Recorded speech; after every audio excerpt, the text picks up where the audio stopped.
Alors bonjour les amis.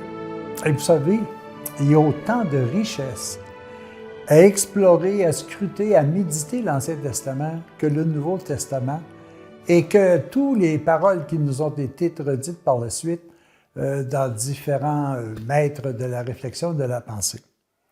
Vous savez, quel est le lien qui relie l'Ancien Testament, le Nouveau Testament et tous les messages que nous recevons aujourd'hui? La vérité a été, est et sera. C'était vrai dans l'Ancien Testament, c'est vrai au temps de Jésus et ça sera éternellement vrai.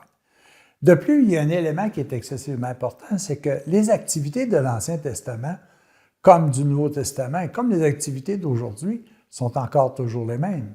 On a des activités au quotidien, on a des objets qui ont été présents il y a 2000 ans avant Jésus-Christ, qui sont encore présents aujourd'hui.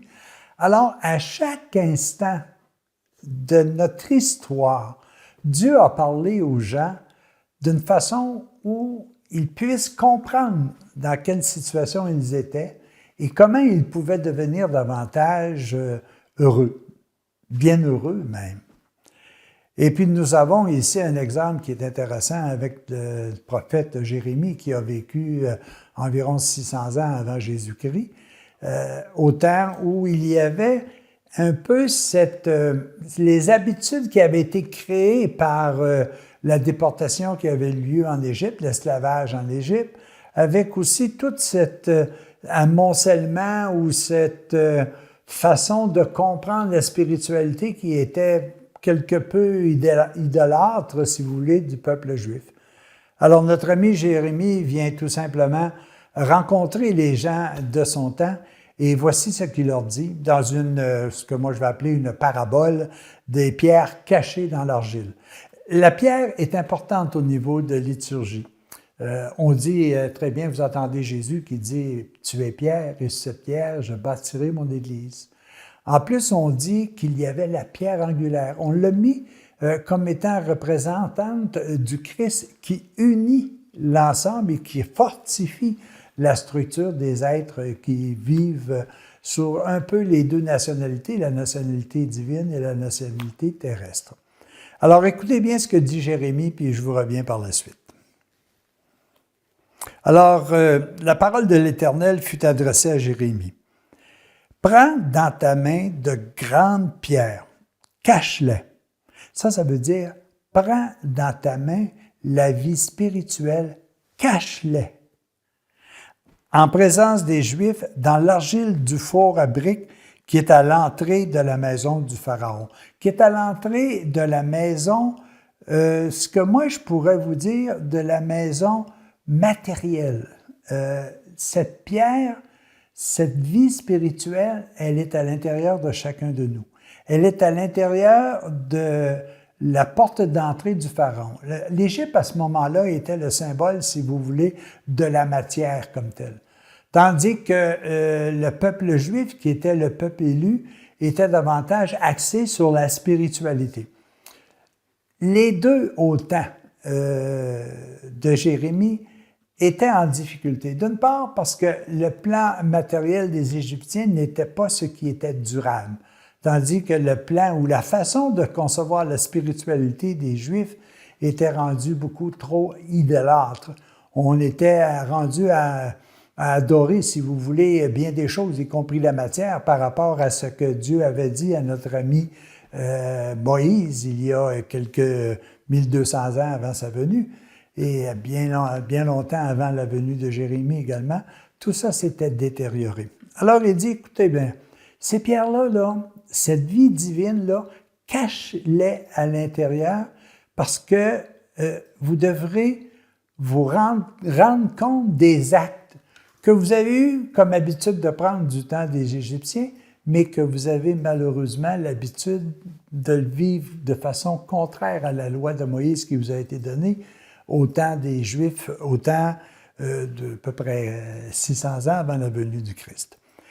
Parce que là, je vais, et Dieu le dit, tu diras juste, ainsi parle l'Éternel, le Maître de l'univers, le Dieu d'Israël. Voici, je permettrai à Nabuchodonosor, roi de Babylone, mon serviteur, et je le placerai sur son trône de pierre. Je vais le placer pour qu'il protège ces pierres afin que nous puissions véritablement recommencer à neuf.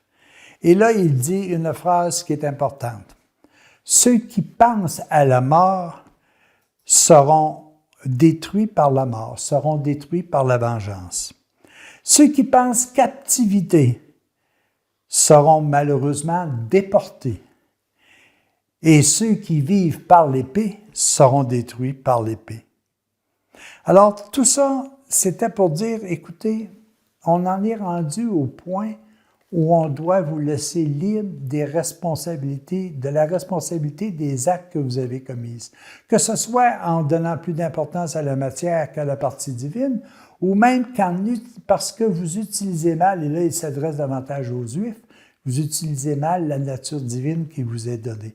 Vous l'utilisez à toutes sortes d'autres fins, à l'idolâtrie, à titre d'exemple. Ça, je pense que c'est important parce que c'est bizarre, hein? Mais il me semble qu'on vit des choses qui sont similaires aujourd'hui.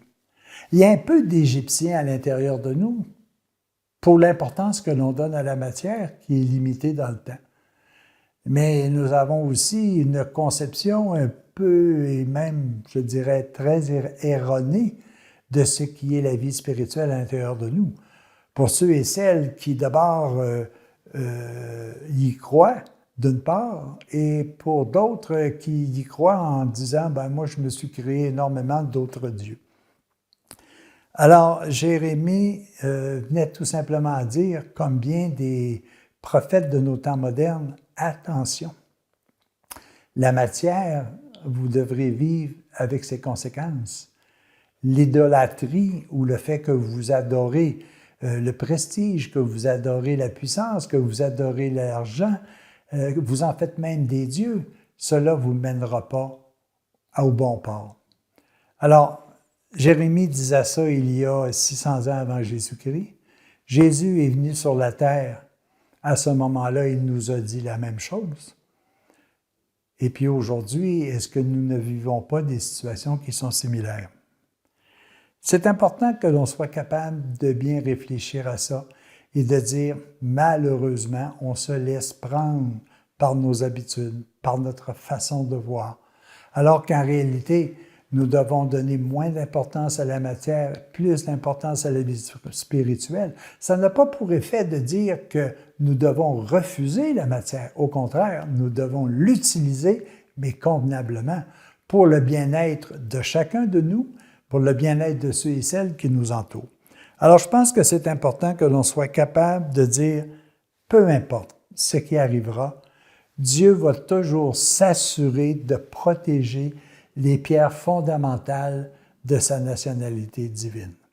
Comme il l'a dit à Pierre, il peut nous dire à chacun de nous, écoutez les amis, vous êtes des pierres sur lesquelles je bâtirai ma vie. Vous êtes les pierres qui vous permettront éternellement de vivre une spiritualité.